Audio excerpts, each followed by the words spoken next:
Hello everybody and welcome back for the weekly VR news, where I keep you up to date on everything going on in the VR industry, prepare you for this week's new VR game releases, and then focus in on a few major stories. It's currently a great time to be a VR gamer, as this week's news is all about VR games. We have 16 separate topics to go over, and I don't care if you're on PCVR, Quest, Pico 4, or the PlayStation VR 2, there's something for everyone. So buckle up, because this is an extra juicy week for news, and there are of course links and timestamps if you want to skip ahead. But before we jump in, this video is brought to you by my sponsor, Kiwi Design. They currently make my favorite Quest 2 Elite strap, which comes in multiple different versions. You can add an extra battery pack, high quality headphones, or even both. They also have other products like Valve Index style hand straps, and they just introduced a brand new RGB stand. Your controllers and headset magnetically connect. There's a charging indicator so you'll know when your headset's ready to go, and there's plenty of different RGB color options available. There's a link to Kiwi Design down in the description, and don't forget to use discount code Mateo311 for 5% off and to help support this channel.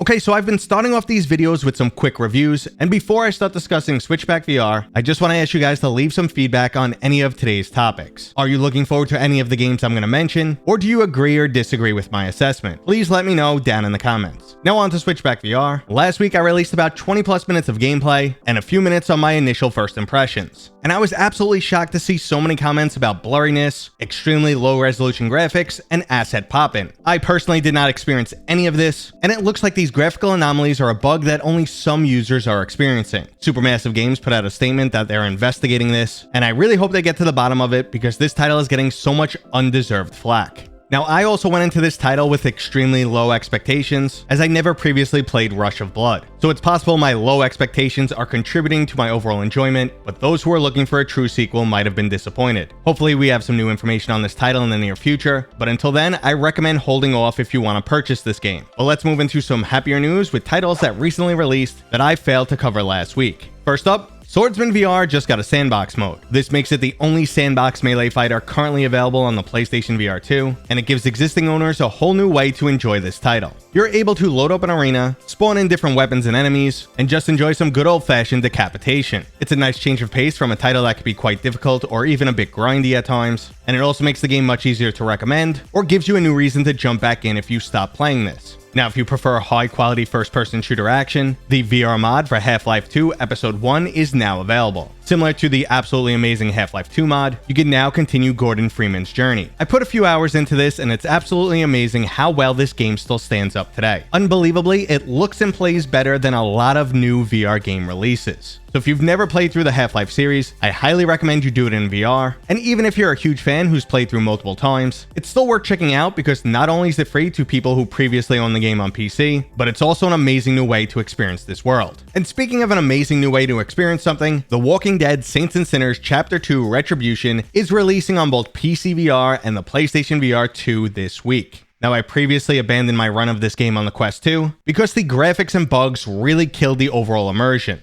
Well, I am happy to say though that the new versions that are releasing are exactly what this game deserved. Looking at side-by-side videos, it's hard to tell how much better this game actually looks on both PC and PlayStation VR 2. The extra time since release has also helped Skydance iron out some additional bugs. So if you've been waiting to jump back into the world of The Walking Dead, I highly recommend you do it now. Now, if you're looking for some more information, I will have a video up later this week, so make sure to subscribe. But as many of you know, Saints and Sinners retread some old territory, so if you prefer something new, we have Not for Broadcast. Not for Broadcast puts you in charge of the national nightly news, and you'll have to keep the cameras focused on the celebrities, keep the audience engaged, and bleep out any curse words. Not for Broadcast becomes a combination of dark comedy and pure chaos, making it a type of title we rarely see in VR. Now, this game has been ported from last year's flat screen version that was really well received. So if you're looking to change up the games you play in VR, go ahead and check this one out. Speaking of changing things up, we're also getting Ghost Signal: A Solaris Story this week. While this is a roguelite, a genre that's extremely popular in VR, there's just nothing else out there that plays quite like it. You're controlling a spaceship sent to investigate a mysterious signal, and the next thing you know, you're trapped in a time loop. The galaxy before you is extremely treacherous, with plenty of unexpected encounters that can be both benevolent or malicious. A flying space whale may help you unlock some new research, or it might try and consume you for getting too close to its home. There's also plenty of alien races who are willing to trade or can help you upgrade your technology, but there's also pirates and epic bosses awaiting you. I'm definitely looking forward to talking about this game more in a future video, because I very quickly pumped about 6 hours into it and I have a lot to say. Now, in other good news, the Pico 4 also got 8 new games this week. Now I'm just going to list them out and not spend too much time here, because the majority of these titles are already available on other platforms. So first up, you can now jump into the MMO light, crafting heavy world of A Township Tale. Get your paint on with Vermilion, jump into some amazing co-op shooter action with Drop Dead the Cabin, attempt to do some work with Immersed, learn a little bit with Extinction Zoo, spend hours in the great tower defense title Iron Guard,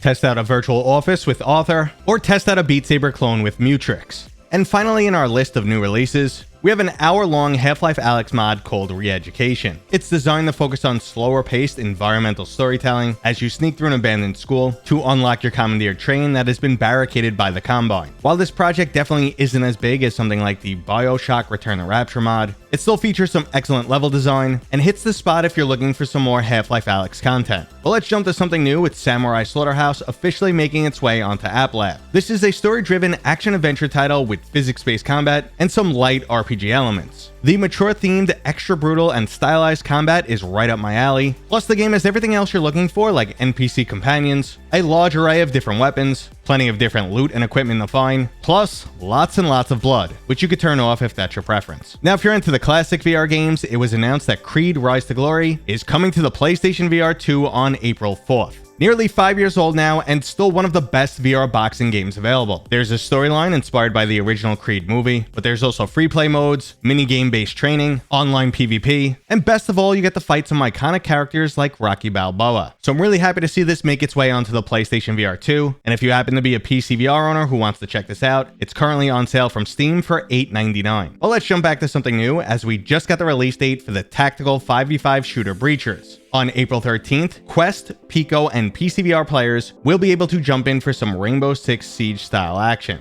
Load up with some specialty gear designed to either breach or defend a location, and watch your plans either become a brilliant success or absolute failures. Breachers comes from the same studio that gave us the absolutely fantastic arena shooter Hyperdash, and it was available in open alpha for quite some time, allowing the studio to really polish up this game. So if you're looking for a new PvP game, put this one on your list. Another exciting title with a full release on the way is Battle Talent. Currently, there's free demos available from both App Lab and for PCVR, but sometime later this year, we're getting a full release. If you're not familiar with this title, it's a fantasy-themed, physics-based roguelite action title. In many ways, it's similar to Blade and Sorcery, except instead of human enemies, you're going to be fighting creatures. You could build different style of characters like an Archmage, Swordmaster, or Marksman. You could run, climb, and slide across the map, and there's even a ton of mod support available for this game. So if you enjoy titles like Blade and Sorcery, keep an eye out for this game's release date. But let's move into updates for existing games. First up is Zero Caliber Reloaded, which is getting 3 new PvP maps. The update will also include a ton of quality of life improvements, but I don't have the full release notes just yet. Additionally, the adorable and highly addictive city builder Little Cities has added some Little Citizens. That's right, you'll now see little people populating your virtual world. It's a nice little extra touch that makes this title feel a bit more alive. Now, I reviewed Cities VR in the past, and while the game definitely isn't my typical style, I found it highly addictive and just quite soothing. So maybe I'll jump back in and hang out with some virtual citizens. Now, our last bit of update news unfortunately isn't good. The VR MMO Zenith: The Last City is dropping support for both PlayStation VR 1 and the original Quest. This will begin with their next 1.3 Sky Summit patch. If you are playing on legacy hardware, you will remain on patch 1.2.2, and you'll also be relegated to dedicated shards. Now, dropping support for older headsets, most commonly the Quest 1, is becoming more and more common. The reasoning for this is twofold. The percentage of players on these legacy headsets is extremely small, so it becomes hard to justify all the time and effort that goes into maintaining these platforms, plus the legacy hardware also prevents much larger updates. So if you want things to get bigger and better, developers just need to get rid of those older headsets. But there is definitely hope for future VR games, as Unreal Engine 5 support is coming to the Quest 2 platform. The plugin has also been renamed from Oculus VR to Meta XR, because Meta needs to make sure that they stamp over everything Oculus with Meta. Now, there's 2 major engines that the majority of VR titles use, and that's Unity and Unreal. What an update like this usually means is better graphics or better performance. both of which would be fantastic to see on the Quest 2, but we might not really see any Unreal Engine 5 games until we get to the Quest 3. Now, the PC version of the Unreal Engine has two new major features named Nanite and Lumen, but unfortunately these tools are not available on the Quest. Nanite easily allowed for much higher object counts, and Lumen is a new lighting system. These are just beyond what a mobile processor can handle, but Meta should still see some nice improvements going forward. And that was today's video,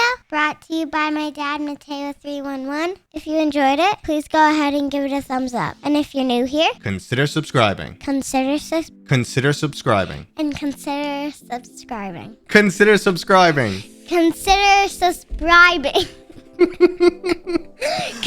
We'll see you guys on next time. We'll see you guys on next time.